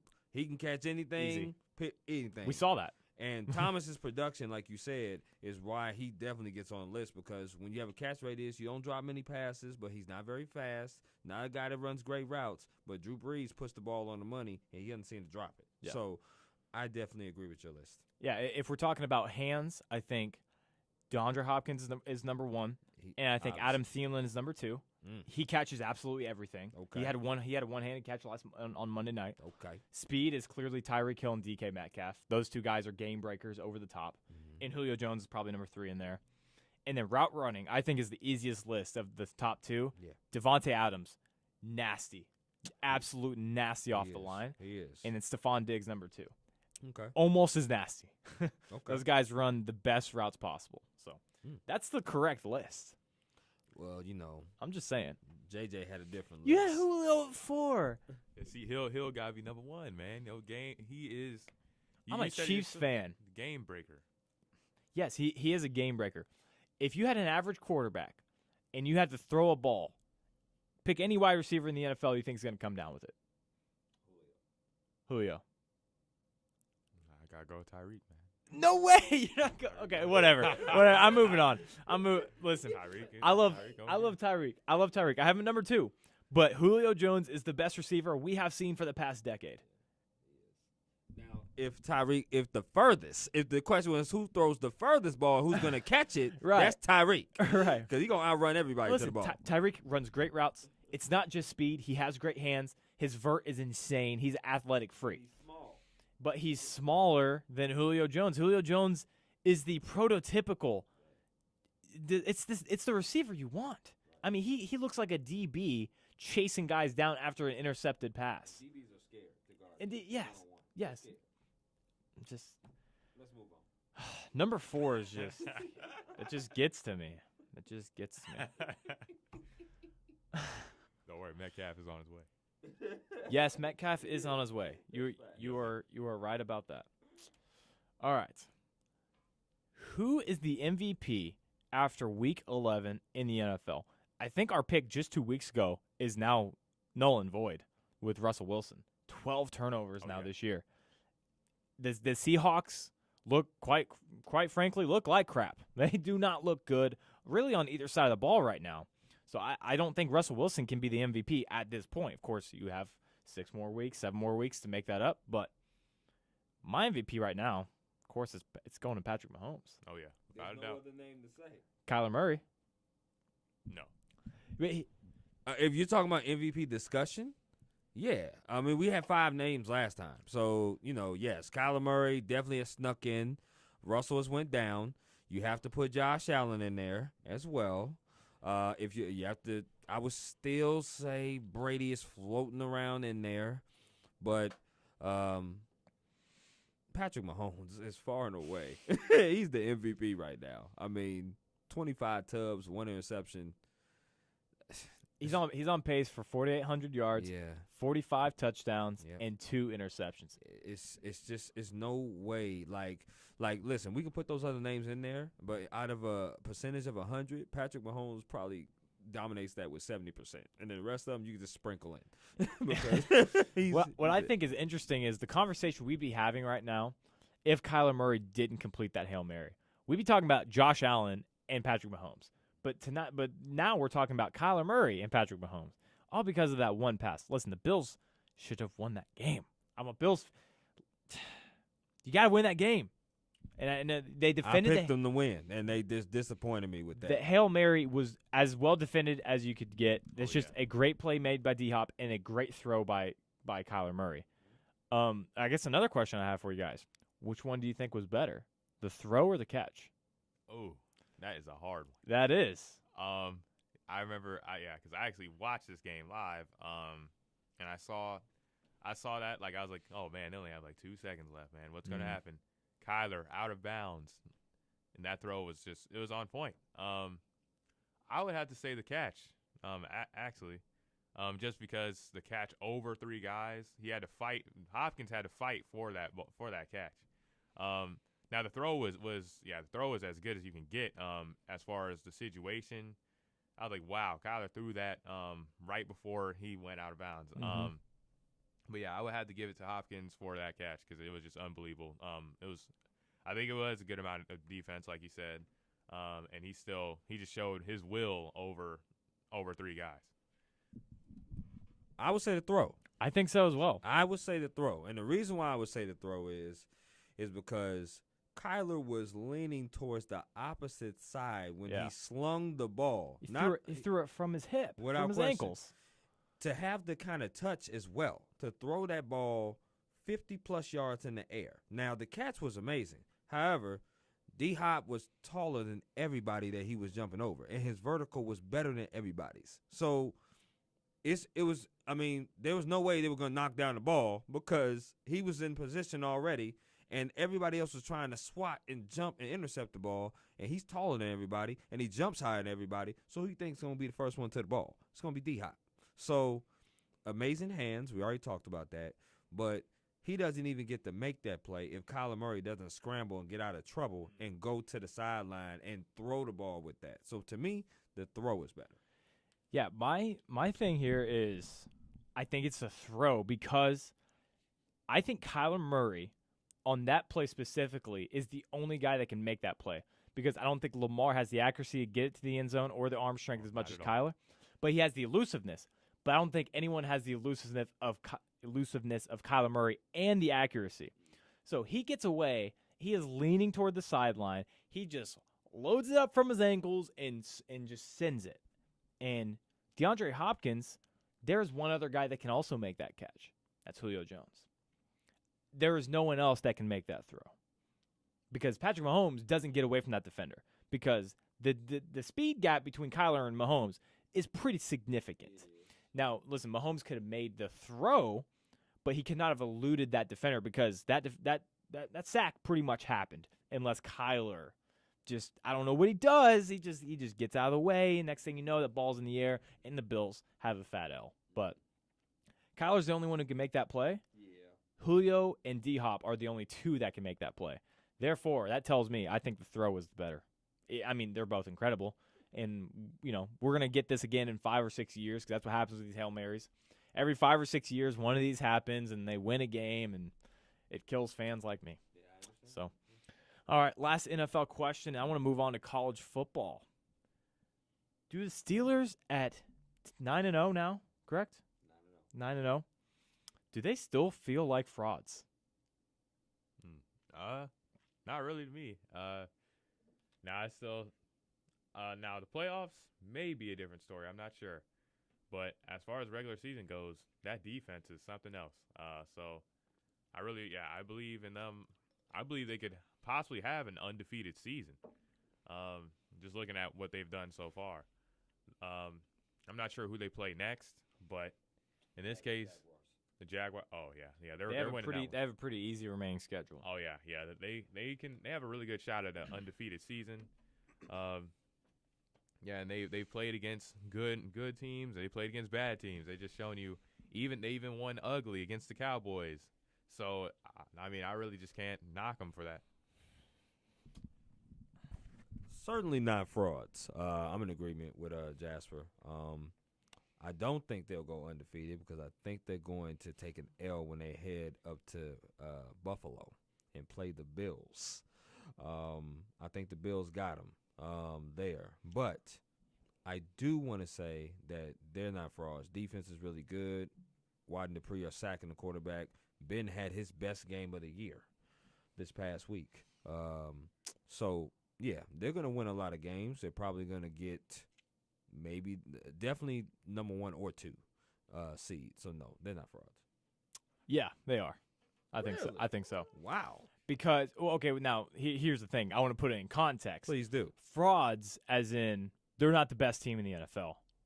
The Chiefs are the best team in the NFL. Okay. Well, yeah. Right. Yeah. So they have the superior record right now, which would put them at the 1 seed. Mm-hmm. They don't deserve the 1 seed versus if you're talking about who's the better team. Okay. And this is the only playoff team that hasn't faced adversity. Yeah, they won in an ugly way against the Cowboys. But that's just because they played to their opponent. Mm-hmm. And that's something that Steelers historically always do. I fully anticipate them getting smacked by the Chiefs if they face in the playoffs. That's just how it is. I don't look at the Steelers as a threat. They just don't. Nothing about the Steelers scares me because, listen, and maybe it's just because of my fandom of the Kansas City Chiefs. That might be. Because last year we went into the Super Bowl, the biggest game with the most pressure, against what people called an all-time defense against the 49ers. Yeah. And what happened? Do you think the Steelers' defense now is better than the 49ers last year? Because I don't. I think as far as probably them rushing the passer, I do. I think they have 2 legit guys in Watt and Dupree that can get out. Yeah, but the rest of the defense, no. The 49ers pass rush last year was almost broke the NFL record in sacks. Almost. So that was supposed to be the team, right? That was supposed to. That's You have to get to the Chiefs with 4. You can't blitz clearly because Mahomes will tear you up. Mm-hmm. You have to blitz with 4, and then you have to keep him off the field. Okay. And you have a point there, but do you think Roethlisberger loses that lead? Yes. I think Big Ben is the weak link on this team. And listen, now, James Conner, I don't really have that much faith in either. Well, their running game is suspect. Right. You got me beat there. Exactly. Yeah. And guess what you're not going to do on the Chiefs? You're not going to throw the ball. They have the 3rd best pass defense in the NFL. They do have a very good so pass defense. Big Ben's going to drop back about 40 times because the run is not going to be there because I don't think their run game is all that consistent or even good. Mm-hmm. And then they're just going to have to drop back and throw the ball to these receivers that aren't going to be open. And Big Ben is known for interceptions. And the Chiefs are the number 1 scoring defense in the NFL outside of – actually second now with Miami. Yeah, Miami. Yeah. Okay. Right. But I don't look at this team as a threat whatsoever in the AFC. Now, if they had the NFC, I think they'd be the best team. Okay. But I can respect that. I do think they are the biggest threat to Kansas City. I do because, like I said, they really mirror. They mirror Kansas City as far as the receivers. They have Johnson. Not saying that they're as good as Kansas City receivers. Of course not. Right. But they do mirror them a little bit because Kansas City's running game is not consistent either. They're okay. Steelers, they're not consistent. But you do have a plethora of receivers on Kansas City. You also have some of this with the Steelers. You have really good pass rushers in Jones on Kansas City, Chris Jones. Frank Clark. You have Watt and Dupree on that side. You have a great safety in Matthew. You also have Minka Fitzpatrick on Steelers. They really mirror each other in my mind. So in my mind, I'm not saying that the Steelers are going to beat them, but I think they pose the best threat because if you look at everybody else in the AFC, the Bills possibly could. But I think the Bills are the biggest threat. You think so? I think so. They So the NFC is top heavy, but there's no depth. I mean, look at the NFC East. Right. The AFC is very deep, Yeah. but the top is kind of one-sided. You're kind of looking at the Chiefs, and then now the Ravens look like just another team. Yes. I can't say them either. Right, and so the rest of the AFC kind of just looks like a bunch of other guys, see- but they're good And teams. see, Kansas City already beat Buffalo. That's why I can't put them Right. there because they've already proven that they can beat them. So the Steelers and KC has not played yet. So that's what my mind is basing off of as well. Okay. They are the biggest threat to Kansas City. But what I'm saying is I don't think there's a threat to Kansas City. Okay. Because so I mean that we got around to it, right? We Yeah. got to the argument. Yeah. But that's how I view how good the Chiefs are. You were talking about the running game for Pittsburgh. You said how the Chiefs' running game is also very suspect. The difference is inconsistent, right? Because they can both be good and they can both be gone. They just abandoned it completely. But the difference is Patrick Mahomes versus Ben Roethlisberger. Say both these running games get stuffed. Are you going to take Patrick Mahomes versus the Steelers defense or Ben Roethlisberger against a good pass defense of the Chiefs? Oh man, yeah, Mahomes. It's right. So why would I view the Steelers as a threat? Well, I feel like it's unfair to say that, because I think the Chiefs are just above necessarily any team in the NFL. I just feel like as far as outside of the Chiefs, the Steelers are the best team in the league. Right, but they're undefeated, and people are viewing them as the best team in the NFL. Therefore, I view that as fraudulent. Oh no, Yeah. no, They're not the best team. no, yeah. I think the Chiefs are the most perfect team, closest to perfect team that you can get in the NFL. Yeah. I mean, the one weakness for the Chiefs is their run defense, and people have run it on the Chiefs this year, and it doesn't matter. They still win. Including So- the Ravens. So you can keep Mahomes off the field. It doesn't really matter anymore because they've gotten that good on offense. Okay, last topic. We got about 3 minutes. I want to talk about college football real quick. Just one guy, Jim Harbaugh. Let me ask you, Jordan, why does he still have a job? Okay, Chris.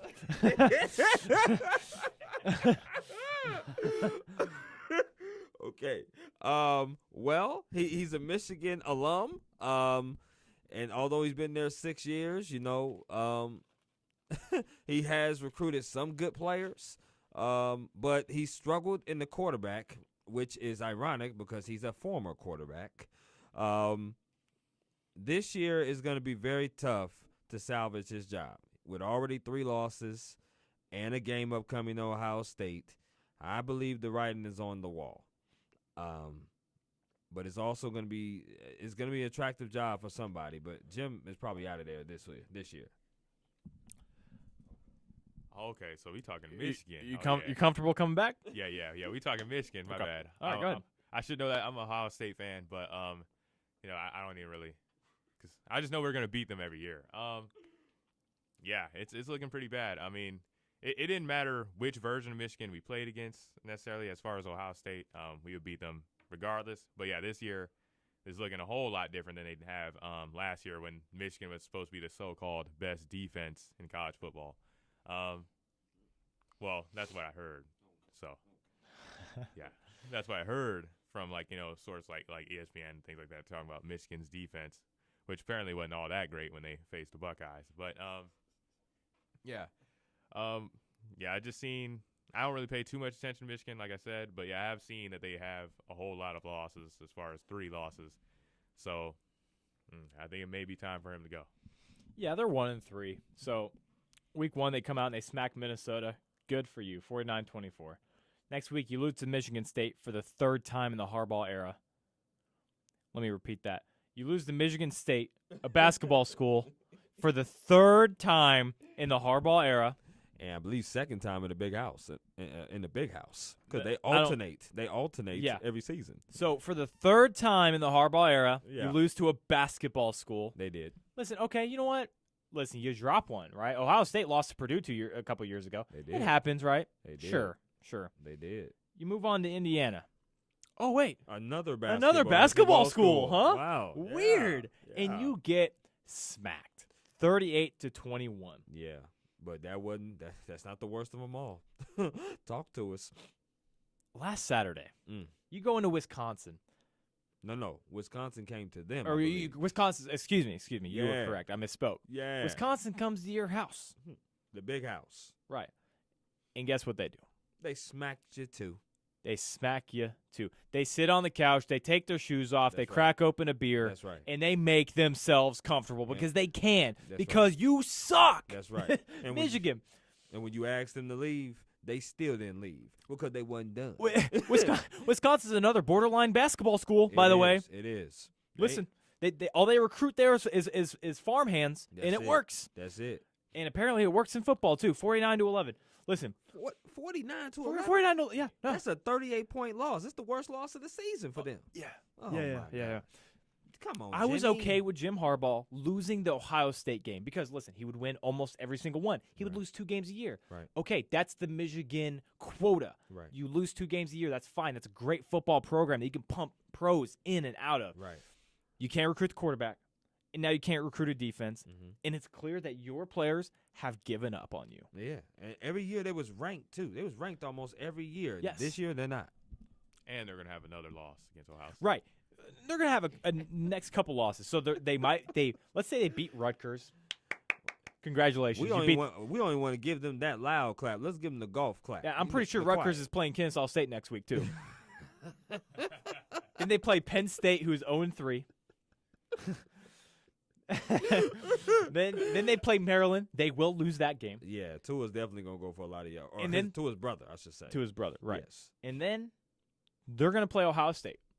Oh, my God. And it'll be over within the first 5 minutes. Jim Harbaugh, I cannot believe you have been able to talk your way into getting another year at this program.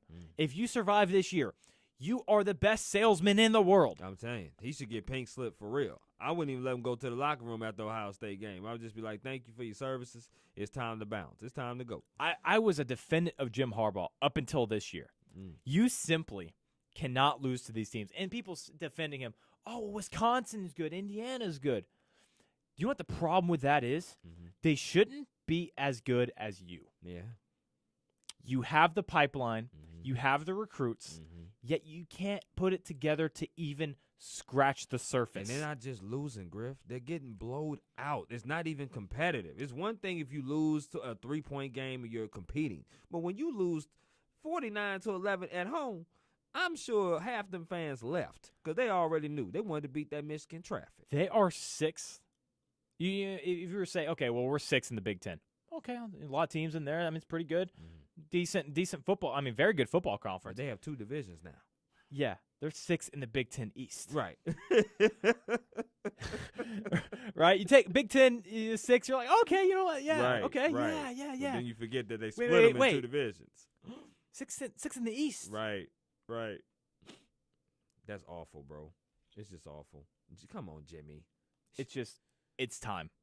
Take the horse out the pasture. It is. Okay? It is. It's time. It is. All right. I had to end on that rant.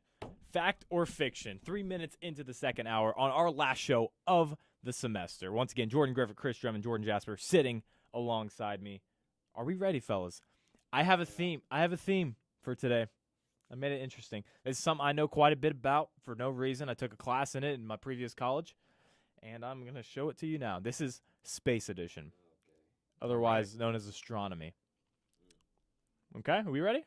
Yeah. All right. One small step for mankind.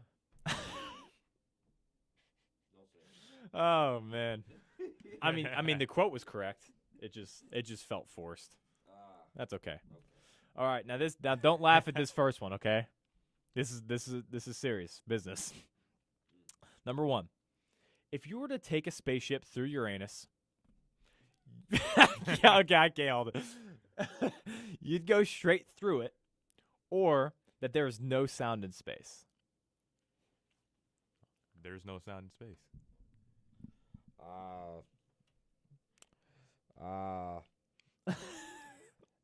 I'm going to say no sound in space, too. You are both incorrect. What? There is sound in space, but the sound molecules are so far apart that it seems as though it is silent. But there are sound waves out in space. They are just very hard to pick up. Wow, that's Not very interesting, but thank you. Oh, wow. Wow. Okay. You know what? Go back to California, Chris. Maybe go find something interesting over there. And I'm dying for number 2. yeah, Uranus and Neptune are both gas giants. So they look like planets that have surfaces, but they're not. They're just big bundles of gas. So you could just fly straight through them. All right, number 2. The most probable form of alien life is right here in our own solar system, or that there are 700 quintillion stars in our galaxy alone. I don't know nothing about no quintillion, but what I do know is there's alien life, and I'm going with that. Can you repeat the question? The most probable form of alien life is in our own solar system, or that there are 700 quintillion stars in our galaxy alone, which is the Milky Way. I'm going to go with the stars one. Okay. Chris is correct. Yes. Unfortunately. Say what?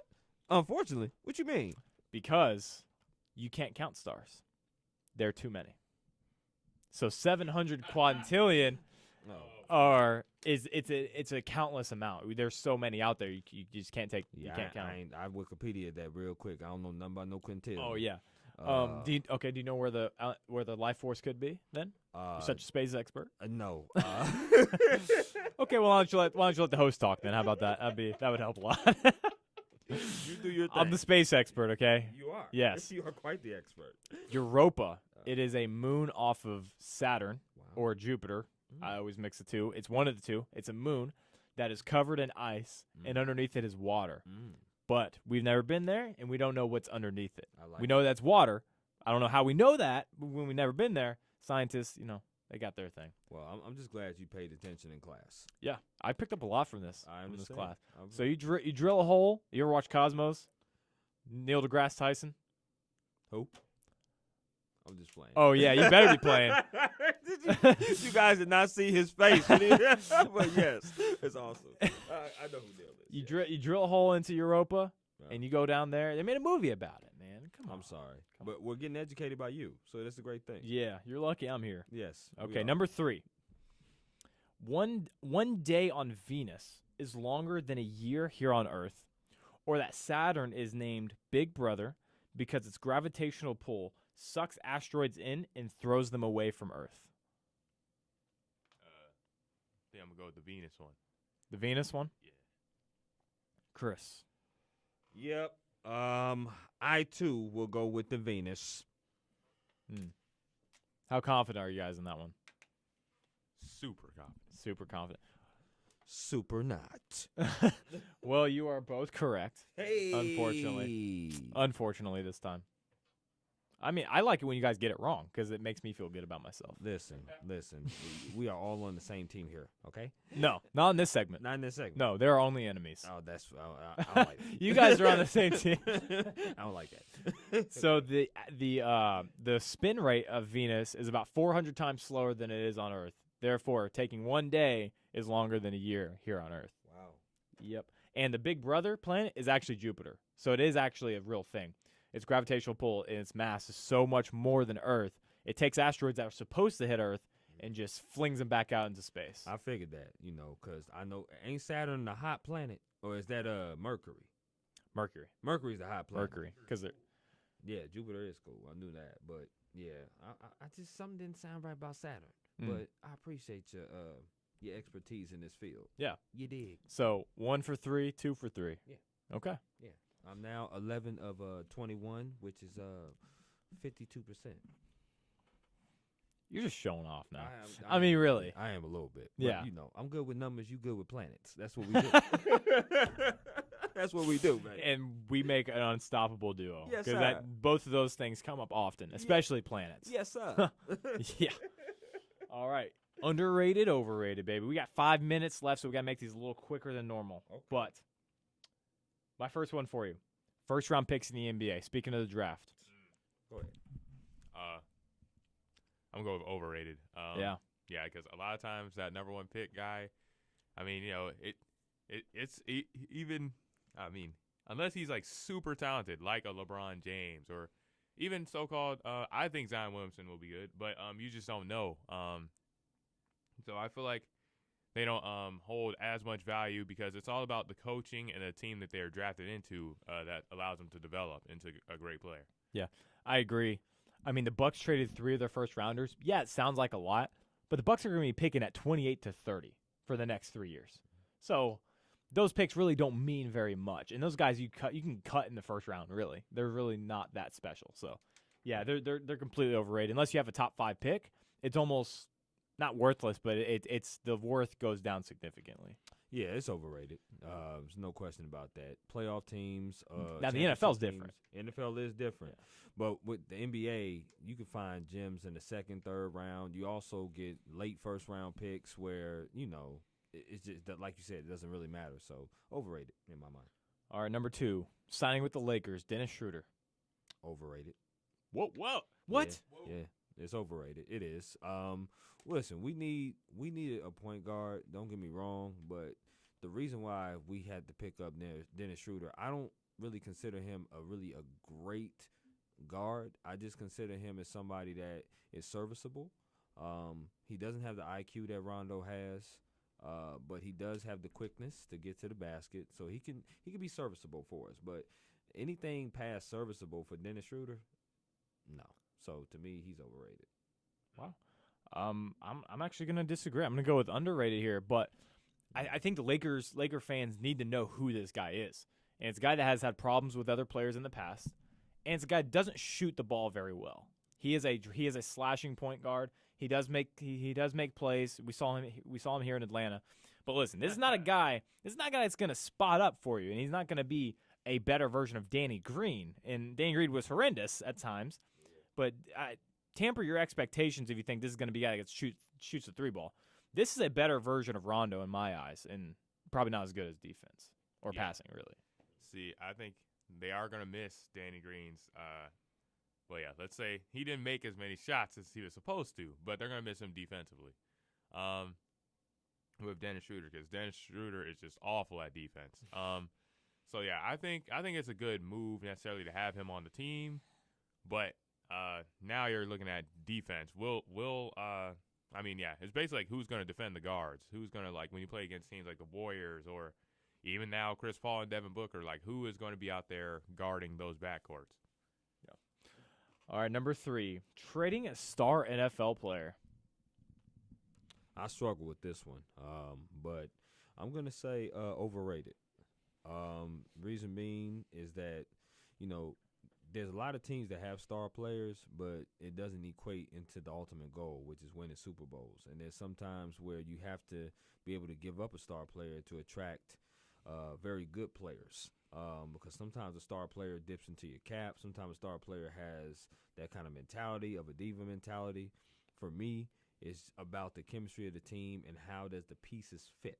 So trading a star player to me is, it's overrated because they get traded all the time, and it does not necessarily all the stars that win Super Bowls. It's the great teams that you put together.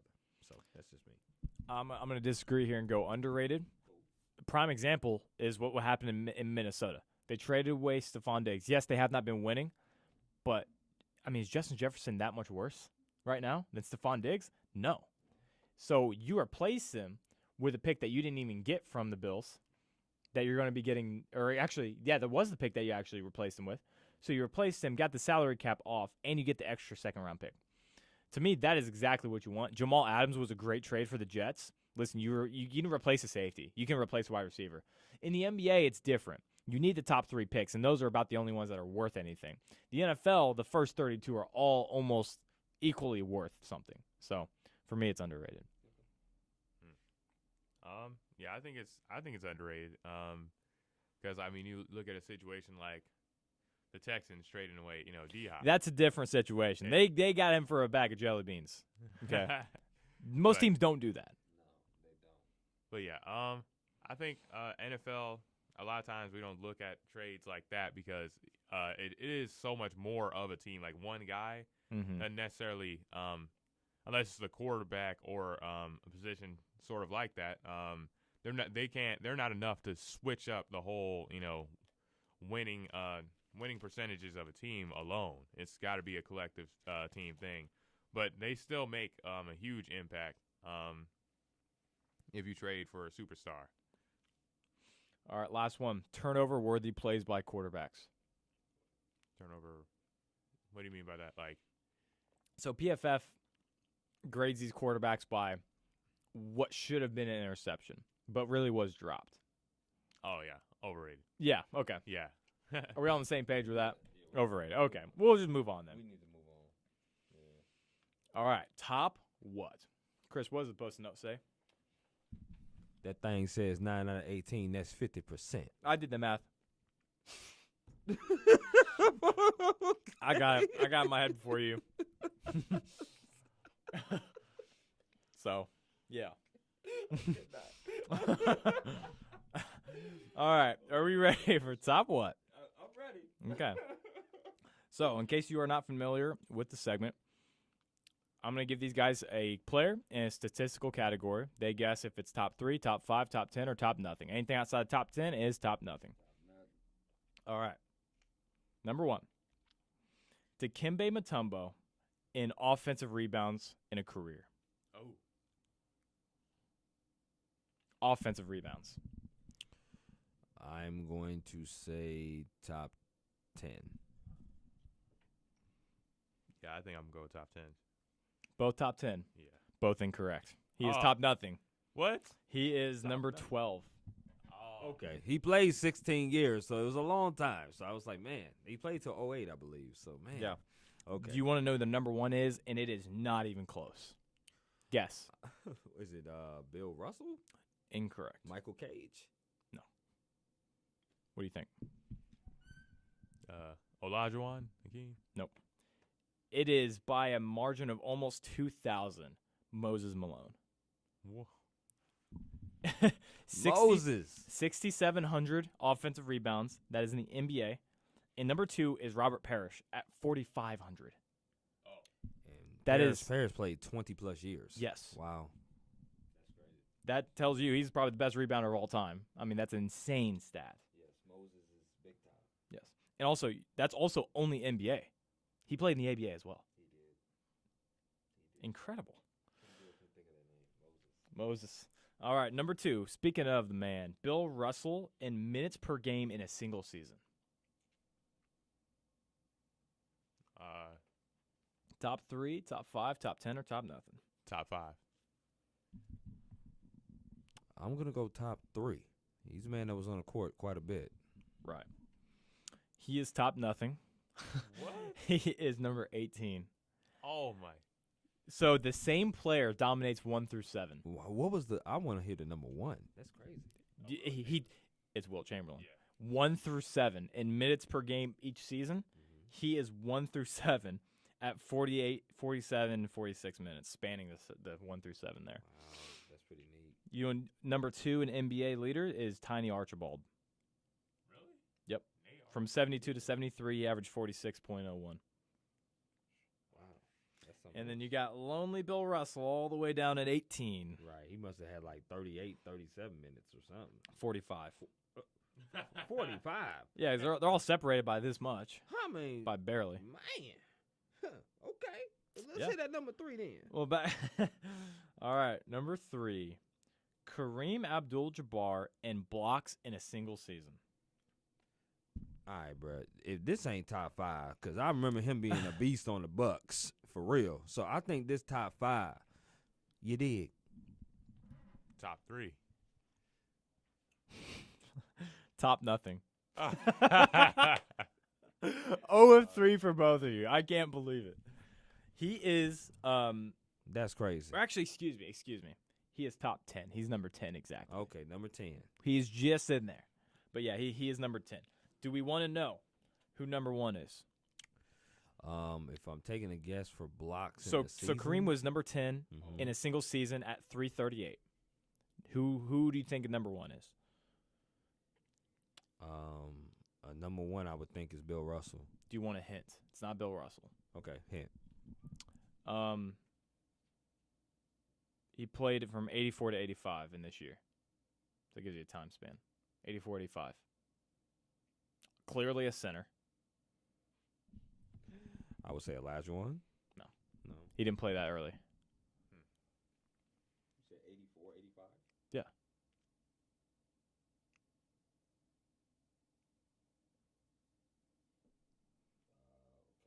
Okay. When Olajuwon got drafted, like late 90s or late 80s. Elijah one? Right? Drafted in 84. He was 84? first Okay. overall pick. That's all I said, Elijah one. That would have been his rookie season. Yep. So it was not. I'm I'm kind of giving myself away for future stuff, but he is number 4 in 1990 with 376. Olajuwon was, but he's not number 1. You have a guess? Just take 2 guesses. Anybody. I don't know. Wilt Chamberlain. Will Chamberlain is not even. I don't even see his name on here. Oh man. Okay, another hint. This is probably gonna give away. He is one of 2 players to have more blocks than points in his NBA career. There are only 2 players that have ever done that, and they're both 1 and number 2. Number on this list. Mutombo. No, he had a lot of points. Is it Ralph Sampson? No. No, I don't. You guys can't get it, can you? Mark Eaton. What? Oh snap, Marky. Mark Eaton He was huge. for the Utah Jazz. Yeah. The big 7'3" guy. Yes, he was he's like one of the biggest players in NBA history. Do we want to guess who number 2 is? The other player to have more blocks than points in his NBA career. This guy also hit 8 3-pointers in one game. This is Bowl, right? Manute Manute Bol. You Bol. got it. Yes. Oh, Okay. I mean, I led you guys there, but I'm glad you got it.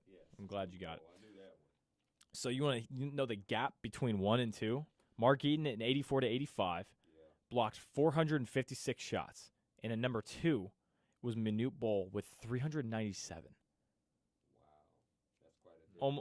Almost a 60 block difference. 59. Yeah. That's pretty incredible. It is. All right, 0 for 3 for both of you. I'm sorry. I put the big names in there, and they Man, all the big men. Yep. we tried. I know my percentage is still somewhat good. I mean, It's at 42%. JJ. did you calculate that on your phone? I did not. 9 out of 21 is 42. Because if you reduce it, it's 3 out of 7. 3 out of 7 is .420. Okay, how about this? We got some extra time. How about hold on. Are you kidding me? Yeah, no, I'm not kidding you. How about this? 37 37. of 53. All right, 37 of 53. So you do 18.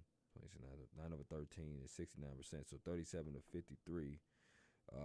It's 37 to 53 should be close to about 69, 70%. One of those 2, for sure. All right, let's just move on. 69% on the dot. Is it? Okay, yeah. Because 9 out of 13 is 69. 9 out of 14 is 64. So All right. One more. Yeah. 47 of 79. Okay, so 24, 40, and 12, 24, 12, 20, that's 60%. So 47 over 79. Yeah. So that would be about 61%. Should be 60. Wow, so wrong. 59. You said 47 out of 79? Yeah. Yeah, because I know 48 over 80 is 60%. So yeah. Gosh, man. Yeah, because 12 50. over That's 20. 2%. That's incredible. Yeah. I was a little off. Can you do that, Jordan? No. I can do the 9 out of 18. Yeah, me too. 10 out of 20, I could do those. Right. 10 out of 20, yeah. 2 out of 4. I mean, really. 3 out of 4. Yeah. All right, Jordan. Well, you can't do that, but I need you to do your segment.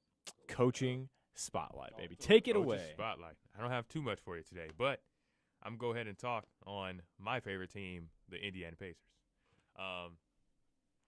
So basically, Hold on. Is that actually your favorite team? yeah, basketball team. All right. Hey, I mean, hey. Yeah. Go ahead. I mean, hey. All right. I was just checking. I didn't know if you were being real. So after this season, Nate McMillan got fired. After I guess coming up short. I feel like this was a bad move on their part because when you think of it, Oladipo was out with injury. Sabonis didn't even make it to the bubble. So it's like he did the best he could. They got swept by the Heat first round, which is not a good look, but McMillan is still a really good coach.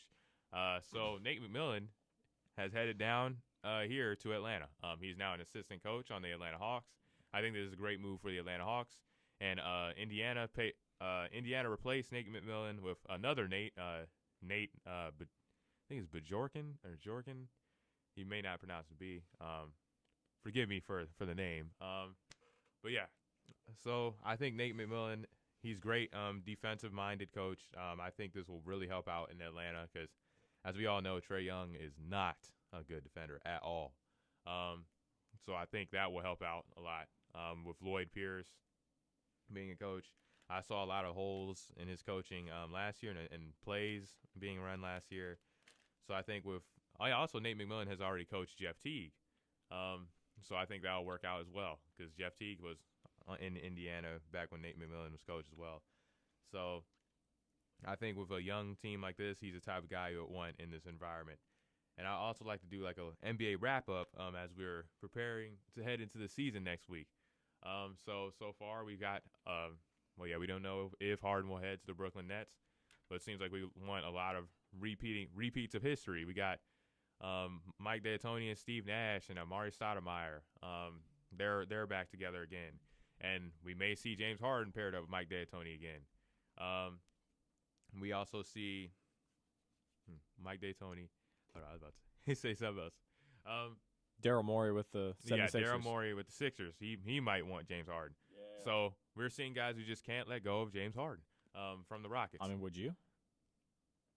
I think it's time to move on. Yeah, if you're the Rockets, but yeah. I wouldn't even say just that. I think if you get somebody there with because I like this coach. I like the fact that you switched up from Mike D'Antoni. So I think if you get someone else there other than Westbrook, like if you get Harden a forward this time instead of a guard, I think things could look a lot different. Because I think the mistake was past few years, you gotten Dwight Howard, a center, who can't really do too much other than dunk, right? In his part of that career, in that part of his career. And then you had Chris Paul, who's another point guard, who that actually almost worked out. Chris Paul just got hurt against the Warriors. You got as close as you could with that one. You got Westbrook now. He's a point guard but can't shoot all that well. So I think if you get a small forward like, I don't know, yeah, KD definitely wouldn't be on the market. But if you got Paul George on the Rockets, something like that, a player somewhat of that nature, you can have that guard forward pairing that could possibly do damage in the West. I think throughout history we've seen you got to have a guard and a wing. Now, yeah, that didn't really happen here with the Lakers, but I think that's because LeBron is sort of a guard type forward. He guard point forward if you define him as a player. So I think you need that point guy, and then you also need that wing guy who can defend and shoot. Steph and Clay, for example. I have a trade proposal. Not trying to interrupt you, but what if the Denver Nuggets came to the Houston Rockets and said, we will give you our first rounder this year, Paul Millsap to take up a lost cap, and Michael Porter Jr. No. No for who? The Nuggets? No for the Rockets. Mm-hmm. For the Rockets. Yeah. Why? Michael Porter Jr. cannot. his back. I don't know. It would be enough. I don't know. Michael Porter Jr. I'm just saying that's the young star that they're supposedly looking for. Oh yeah. I don't know if he because the playoffs he sure can't have a coming out good, party. But I don't know if he can stay on the court. Sorry to interrupt. You continue. Oh yeah. I mean, no problem. I would say he looked good, but I don't know if he could stay on the court. He couldn't even finish his college season. He got a lot of back problems and things like that. So yeah. Being at Mizzou, yeah, you're gonna have back problems. You gotta carry that entire pretty much state. So that was just a Missouri shot because I'm from Kansas. So go ahead and continue. Yeah, I wish him. I need some Tylenol myself. I wish him a great career, but Yeah, he already looked injury prone starting off. But yeah, I think if you pair Harden with a forward, you necessarily you might be able to move a lot better than you have previous years. And just you got to think of a light where you almost did it with Chris Paul. So I don't think it's time necessarily to give up on Houston as a whole. You just got a new coach. I think it was Mike D'Antoni's scheme that failed them, not necessarily the players. Because this whole three-point shooting, I think he just got fed up. You know, he just got fascinated by the Warriors, but you're not the Warriors. You know, your guys are not Steph and Clay. So Robert Covington is not going to substitute for a Klay Thompson. Yeah. So I just think that scheme, with that scheme out the window, this Steven Silas guy, he might be able to switch it up. It depends on what pieces the GM is able to bring there. But, yeah, that's for Westbrook. We'll see what we can get in return for Westbrook from Charlotte. Maybe Terry Rozier or something. Terry Rozier. But, you know. If the Rockets make a trade with Charlotte and Miles Bridges doesn't come to Houston in some capacity, then what are you doing? Who else do you want from Charlotte that's not named Miles Bridges? Yeah, Devontae Graham's a good piece. Malik Monk. Oh, you need at least two of those three. Oh, yeah. Malik Monk. Oh, yeah. Anything else you have for us? because and also the Phoenix Suns with a new coach. Well, newer coach. As far as they went on that run in the bubble this year, and I think they'll.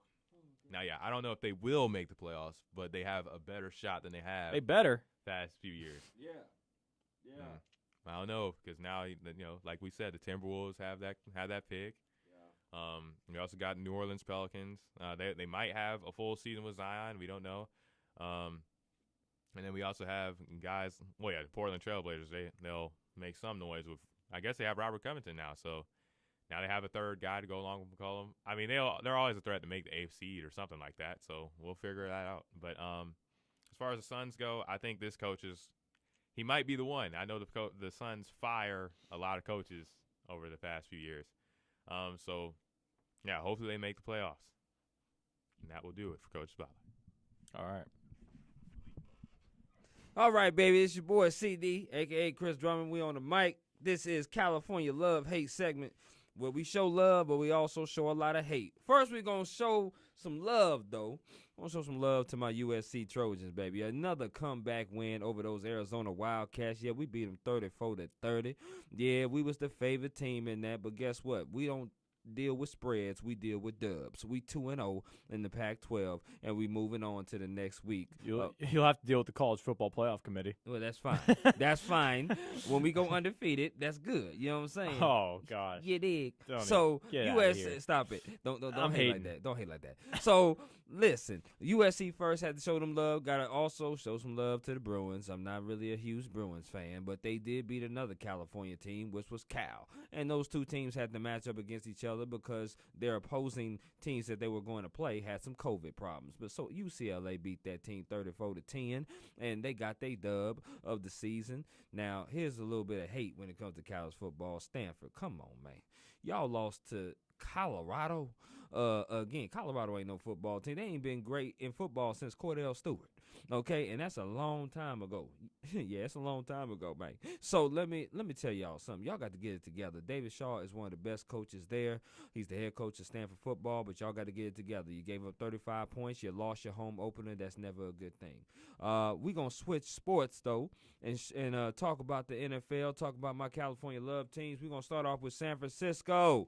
Yeah, Nick Mullins, you trash with a capital T. Not his fault. He trash. Let's not make no excuses for him. He trash. You lose to New Orleans. Y'all did one thing good, and I wouldn't even want to say that's good because I don't wish bad upon nobody, but you did knock out Drew Brees. Okay, hopefully Drew Brees recovers fast enough, not too fast because he's playing the Falcons this week. Take the week off, Drew, and get that second opinion. But then come back and then finish the season for that. Yeah, you did that good, but other than that, it was a horrible performance as usual. Y'all been putting up horrible performances for most of the season. Obviously, you without Jimmy Garoppolo and Greg Kittle, two of your best players on the team, so that makes you trash. I understand. Now we're going to move on to the next California team that I wanted to talk about, and that was the Rams. Got to show some love to y'all. Seattle came into the game averaging 35 points a game. You held this team to 1 touchdown, 3 field goals, only 16 points. Got to show y'all some love. Goff had over 300 yards. Y'all had 23 points. Russell threw 2 picks and pretty much knocked him out of the MVP conversation right now. So I'm going to show y'all Rams some love. Y'all definitely did y'all thing Sunday. It was unexpected because I did pick Seattle to win that game. You did. But I got to give y'all love because y'all won the game.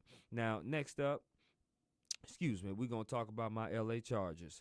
Yes, my Chargers, once again, y'all do this to me all the time. You do just good enough to lose by 1 score, but it's okay. Tua's having a fabulous season. Miami's the number 1 scoring defense. We just talked about that earlier. Herbert threw another couple tubs. He did throw an interception. Now, in my mind, he is the Rookie of the Year candidate in the league. Next would be Justin Jefferson of Minnesota, and Joe Burrow, well, he done fell off. Yeah, he fell off a cliff. He hurt. He ain't dead, but he fell off a cliff. If the season ended today, Joe Burrow would 100% win that trophy. No, he would not. Yes, he absolutely would. No, he would not. Yes. There is no discussion about it. Do you see the stats that Herbert's putting up? Right. Do you see the talent that Joe Burrow has versus Justin Herbert? If he had Keenan Allen, Hunter Henry, he had that O-line. Here's what I'm saying. Herbert is going to dominate that so much to where he's going to make it null and void of that. He's going to have 30 tubs, about maybe 10 to 12 interceptions by the end of the season. Burrow, if he can miraculously get to 20 touchdowns, he don't even have to get 30. If he can get to 20, he'll win the award. I don't think he'll get to 20 touchdowns with the way he playing. Because he's playing awful football these past couple We can weeks. talk about hypotheticals, but the fact of the matter is, if the season ended today, Herbert would win that award. Joe Burrow would win that award. Justin Jefferson would be second. You may not hear Jordan, but he is in protest of what Chris is saying as well. Justin Jefferson is not going to win it because he's not a quarterback. Listen, we can talk about how great he is and how good he's been in the conversation, and he is. Yeah. But if it weren't for these quarterbacks, he would win it. But they're quarterbacks, and those are the only 2 guys that even worth being discussed. I think, listen, I'm going to give him some mention because he deserves some he mention does. up in He there. does. He's good. He's a great young wide receiver that's only going to get better. Like I said, I'm not trying to be no homer, but look at the stats. The stats are going to tell you Let me ask you this. Do you think he has better stats than Joe? Yes, I get it. He's playing with a better team. Do you think if you switch roles, okay, do you think the Bengals would have a worse record or a better record with Justin Herbert? I think they would have a significantly worse record. Same. I think they would have 0 wins.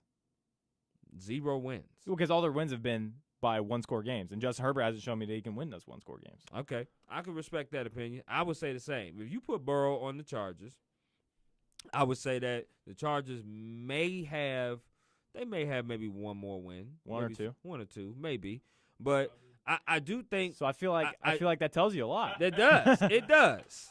However, I said the dominating of the stats, and by the end of the year, he will have a complete domination of stats. And see, that's the only way I think Herbert's going to win it, is that with that. Because you're going to look at the teams and be like, well, Herbert has better pieces. Yeah, I can't really argue that. But Joe Burrow needs to come up with the stats even more. Right now, I believe he only has 12 touchdowns, I believe. And I'm not sure. That's not – I mean, we almost played 10 games, so that's not good. So with that being said, back to my California Love Hate segment, I think Herbert is going to win that thing at the end of the year. It's close now, but Herbert's going to win that thing at the end of the year. And, the Chargers should have at least about maybe 2-3 more wins. We do play the Jets still on the schedule. Hopefully we can beat them. Yeah, man, you better win that one. I know, that's right. So, yes. But with that being said, once again, shout out to the Rams for winning and the California teams. Shout out to the Lakers getting Schroeder. Like I said, he's serviceable. I don't think he's all that great, but we are going to lose some pieces because championship teams normally do. It's hard to keep the core together. But, like I said, we rolling in as the 2020-2021 defending champions, and we're going to repeat that thing. And that's it for your boy CD, a.k.a. Chris Drummond, on the California Love Hate segment. You dig? All right, last question before I move on to mine quickly. Gosh. Gee willikers. I just want to hear your answer. I know you want to hear it. Well, excuse me for wanting to talk on a talk show, okay? Gosh, Chris. Go do some numbers or in the corner or something, okay? If the Chargers and the Bengals end up with the same record at the end of the season, but Justin Herbert has slightly better stats like he does now. You said slightly. Right. Okay, slightly. Go ahead. Like it is now. It's not a mountain, right? It's obtainable. Yeah. Okay. Okay, the gap that it is right now in your mind. Okay. If they get to the end of the season, they have the same record. Who do you think they're going to give it to? They're going to give it to Burrow because and I understand that. And they have similar records. And because the similar records and because the stats are not dominating. Right. Herbert's going to have to get to about 30 tubs. He's gonna have to pop. He's gonna have to really do something special. Because like I said, Burrow stats, they ain't there. But they're not there because of his team and the talent around him. I get it. If he breaks Baker Mayfield's rookie touchdown record of 32, I'd give it to Herbert right away. Okay. If he passes 32. Yeah, we said 30. I said 30. I think if he passes 30, if he gets 33, I think he has to win it. Okay. But I think that's the only way. We got a few games. Because Chargers got to win. He's got to start winning. He's at 19 right now, I believe. So with a few more games left, I could definitely He has a chance. He has a chance. Okay. MMA moment. I only got a couple minutes before I want to start alumni assumptions. A shout out to Paul Felder. Lightweight, baby. You stepped in on 5-day notice. He said baby. You stepped in on 5-day notice to fight RDA, a guy who has been cutting weight for the last couple months. 5 days notice, and you cut 25 pounds. That's incredible. You got dominated. So what? RDA is the better fighter. That's okay. RDA is a legendary 155er. The fact that you took this fight on 5-day notice after Islam dropped out after Islam dropped out of the fight. You took it on 5-day notice, and you came in and you made weight. He was the first one to the scale. And he made weight. So, Paul Felder, you saved that card. I know I was watching the fight. I know a lot of people did because you saved that card single-handedly. And yes, so what? You lost. You're a great fighter. You're a top 10 guy. You're going to always stay there. So, Paul Felder, you're just the man. UFC 55 or UFC 255. This might kill the flyweight division. I mean, I'm looking at the two title fights are Figueiredo versus Perez. First of all, Perez didn't deserve this shot. And they're headlining. Flyweights can't headline. Yeah. This card is going to buy nothing for pay-per-views. The co-main event, which is also another title fight, is Valentina Shevchenko, flyweight versus Jennifer Maia. I like that fight better than the first one you said. I think Figueiredo is going to dismantle Perez because he has dismantled pretty much everybody on his way to the title. Yeah. But how can this flyweight? is not a pay-per-view, man. How can flyweight be that? These flyweights do not sell. You cannot put them on a standalone card. Wow. Just because you put two title fights, these two title fights don't equal one bantamweight title fight. They don't. Because the level of excitement is just not there. I'm going to watch it. Probably illegally. I'm going to watch it. Sir. I would never pay any amount of money for this fight, for this card. This card is trash. You guys aren't promoting it. I barely know that's happening in 3 days. Yeah. Do you guys know this was happening in 3 days? Not until you said something. Right, exactly. Yeah. And they're two title fights. Mm-hmm. Two title fights, I'm almost always buying that. Right. But these two title fights, I couldn't care less about. They drew lock trash. Okay, well, I can't. Well, okay, well, hey. Did you hear him? I mean, I don't. He didn't look great. Did you hear JJ say, who was that? Yeah, I did. Drew Lock didn't look good on Sunday. I'll admit it. But man, UFC 255. I think it's going to expose the flyweight division for what it is, and it is top heavy, and it always has been since we got to the days of DJ, Demetrius Mighty Mouse Johnson, to Henry Cejudo, and now we're with Davison Figueiredo, and I just don't think that is going to be anything like what UFC 254 was. Right. So, and that was with Khabib, and that was in the middle of the day. Yep. So, breaking news: Robinson Cano is suspended for the entire season. Yep. For the MLB for performance-enhancing drugs. Yep. It's because it's the reason it's not an 80-game suspension is because it's the second time he's been caught. Right. So he is out for the entire season. Wow. Get that cheater out. Yeah. Right. Also, I mean, he plays for the Mets, so they'll barely notice he's gone. Yeah, they would. They might have gotten better. Yes. Yes. All right, Jordan. Oh yes, it's that time, isn't it? It's that time. We got 16 minutes. So alumni assumptions, baby. Alrighty. So You have created these your own now. Jacob is Yeah. now gone. It is all you. Let's so, hear him. In honor of the NBA draft, I got NBA players today. Okay. I So also got some NFL players. the score before we start, I have 138 and Chris at 117. I think I got Yeah. 2 NFLs. So I'll start off with the NFLs first. All right. All right. Number 3. Here we go. Russell Gage. I don't know who you played for. No. Well, I know. I mean, I know that. I don't know the college. All right. Next one. Dante Jackson. Oh man. Yes, I But do. Panthers. Actually, I think I know it now. You do? I'm gonna guess, and yours go off honor system. LSU. Yes. Yes. Okay. All right. So I get and 2. The last one was Clyde Edwards-Helaire. All right. All right. All right. I like that. That was good. All right. All right. Number 2. Devin Bush. Yes. Give me the 3. I believe I know it, but let me just go out and say it. Is it Penn State? No.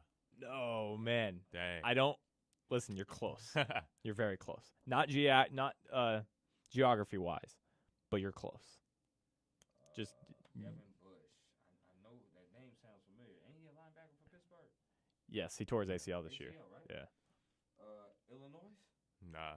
I just go to number 2 then. No. Jordan Lewis. Is it Pitt? No. You're getting a little further away now. Penn State was was so close. I thought it was in that area though. He will definitely It's- get the third one. It's not really that close to the area as it is the conference. Go to the third one. Tom Brady. Go ahead. Michigan. Yeah. Yes. Oh, you got 19. Yeah. All right. All right. All right. Number so 3. Here we go. Terry Rozier. Yes. That was weird, was it? Yeah, I got it. I do. I don't think I do. I don't think I got this one. Terry Rozier. Louisville. Yes, you did get it. Nice. Oh, okay. Yeah. Well done. What were the other ones? Montrezl Harrell and Donovan Mitchell. Oh yeah, Donovan Mitchell definitely would have got that. Okay. Yep. All right, number 4. Well, a throwback player, Muggsy Bogues. I know this one. Oh, I don't. Man, I know this one. I don't know. John Collins. John Collins? Yeah. Wake Forest. All right. All right. Yep. Last one was Chris Paul. Okay. Chris, you got 3. I got 2. 148, 125. All right, here we go. Contavious Caldwell Pope. Yes. Yes, Georgia. Georgia, yes. He's been on the show before. We've done that one before. Oh yeah. But hey, what were the other ones? Dominique Wilkins, Anthony Edwards. Okay. All right. All right. You know what? It's weird. I never knew Dominique until I moved here. Never knew Dominique went to Georgia. Yeah. Kind of went under the radar there. Yeah. All right. Was this 5? Yes. Or I 5? believe- I think yeah. Are we on 5? That's fine. It doesn't matter. All right. Yeah, I think we got 2 left. Quinn Cook. Quinn Cook? Yeah. I don't know. I'm gonna take a guess. Is it Kansas? No. Okay, then No, he's actually good. Harry Giles. Yes. I didn't know he went there. Harry Giles. Yep. Who is he playing for now? Kings? I think he's with the Kings. Or the Hornets. I don't know. Notre Dame. Did I already say that? You No, did I not did. I say said that. Kansas first time. Go ahead. All right, you want the next one? Yeah. Brandon Ingram. Oh, Chris. Oh my gosh. Oh, Chris. Yeah, I know this one. It's Duke. Okay, there we go. It's Duke. All right. I didn't know. Dang, I didn't know Quentin Cook played for Duke. Yeah. Harry Giles was the giveaway for me. Yeah. This is the last one. Dang, I feel like I made this one too easy. Frank Mason. Kansas, yes. Yes. I know. I knew that was. Yeah. Okay, what's the bonus question? He didn't have a bonus question this time, but I'm going to come up with one. And clearly you were in second place this time. I mean, no surprise. But okay, I'll let you get away with that one. I'm very humble. I'm very humble. I see that. Can you list me the second or third place passer of Indianapolis Colts history? The second or third? Behind Peyton? Behind Peyton. It's clearly going to be Peyton Manning. Can you tell me who number 2 or 3 are? Unitas. Correct. And I would say Luck. Got them both. Okay, now that's 2 points. You're going to get an opportunity for 2 more. Minnesota Vikings. Give me their number 2 and number 3. Okay, so number 1 is probably going to be Fran. Maybe. I would say Fran Tarkenton. And then I would say the number 2 would probably be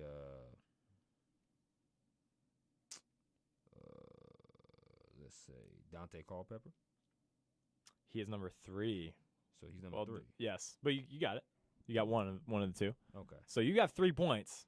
You can get a 4th. Let's see. So now this is, if you guess it, that is your guess. You don't get another chance. Okay. So but you haven't had the need for that so far. You've been perfect. Dante Culpepper was 3. The second one I would say is I think his last name is Wilson, but I don't know his first name. Because he played with Anthony Carter. Oh gosh. Okay, because I want to see you go perfect. Wade Wilson is who you're thinking of. Yeah. He is number 4. He's 4? He is 4. There's one guy you're missing. And it is killing me. I really want you to go 4 for 4. It's not a very popular name. I'll have you. I mean, it's not someone I know of. I mean, second with that. I'll give you a timeline. 77 to 89. 77, 89. It's a name that you probably recognize. That's when he played. That's when he played? It's a name. Yeah, it's a name that you probably recognize, but don't really know all that well. Because I recognize the name, but I don't really know the player. During that time frame, he played with Anthony Carter. Who is this guy? It's not Wilson. It was before him. Don't get me lying to you, bro. I can't think of it. Who is that? Nobody? Nobody. Tommy Kramer. I definitely wouldn't have got that. No. I definitely would have got the Wilson one, but not Tommy Kramer. Number 5 is Brad Johnson. Number 6 is Warren Moon. Number 7 is Kirk Cousins. Number 8, Brett Favre. I would have said Brett at number 8. All right, awesome. So you're going to get 3, man. That was well done. That's awesome. I mean, good awesome. Job. You know, I come through in the clutch at times. All right, so I think what we should do is I think we just call this semester. Okay? We get a fresh start at the beginning of January. So we'll just say I won by about 20 points, something like that. Yeah. 21. It was a well-fought battle. Oh, what about my points? Oh, yeah. Okay, yeah, Jordan. Yeah. I mean, put that in your stand-up act. don't have time for it here. You're so humble over here. I mean, you had 23. Jordan. He said, "What about my points?" He said, "Okay, Jordan." All right, Jordan. Go ahead and do your stars of the week. We gotta wrap up here. All right. My stars of the week. I had Obi Toppin. I know he's going to be a great player to draft, and so whoever gets him, I know he's going to wreak havoc on defenses in the league. It's just not, defense aren't built for guys like him nowadays. And also Chris Paul. I saw videos of him already working with Devin Booker in the gym. So I think his leadership is going to be great for it's going to be great for the Suns, and they're going to go further, most definitely further than this year. And my last star of the week will be Kyler Murray on that amazing throw that he did, Hail Mary play. Hail Mary play to win the game against the Bills. All right, baby. My stars of the week is we got Kyle Trask. Normally, I don't praise the Florida Gator, but listen, when you throw 356 for six touchdowns, you only get 6 incompletions. You playing against basically the former quarterback, starting quarterback, because you took his job in Felipe Franks, and you put 63 points up. You got to get a stars of the week on that. So I got to give some praise to a Florida Gator. Next up, we talked about him a little bit earlier, Ben Roethlisberger. He had 333 and 4 of them tubs in a dominating win against Jasper's Bengals. Sorry, JJ. But it is what it is. Ben Roethlisberger is definitely a stars of the week. My last one here is Jared Patterson. Now, you might not know the name, but he's a running back for the MAC conference team, University of Buffalo. The man had 31 carries, 301 yards of rushing, and 4 tubs against a Bowling Green team. Mind you, last year he had 296 yards with 6 touchdowns against the same Bowling Green team. So you know I got to show him some love. You dig? All right. My start. Excuse me. Wow, that was a tough start. Yeah, that was a very tough start, Well, I mean, hey, man, I've been talking a lot as I do. Can't get me to stop talking. Stephon Diggs, my number 1 star. Until DeAndre Hopkins took your shine away, this was the game everyone was going to talk about, the trade from the Minnesota Vikings to the Buffalo Bills and how you have helped Josh Allen's development. And since you have been there, Josh Allen's looked like a completely different quarterback.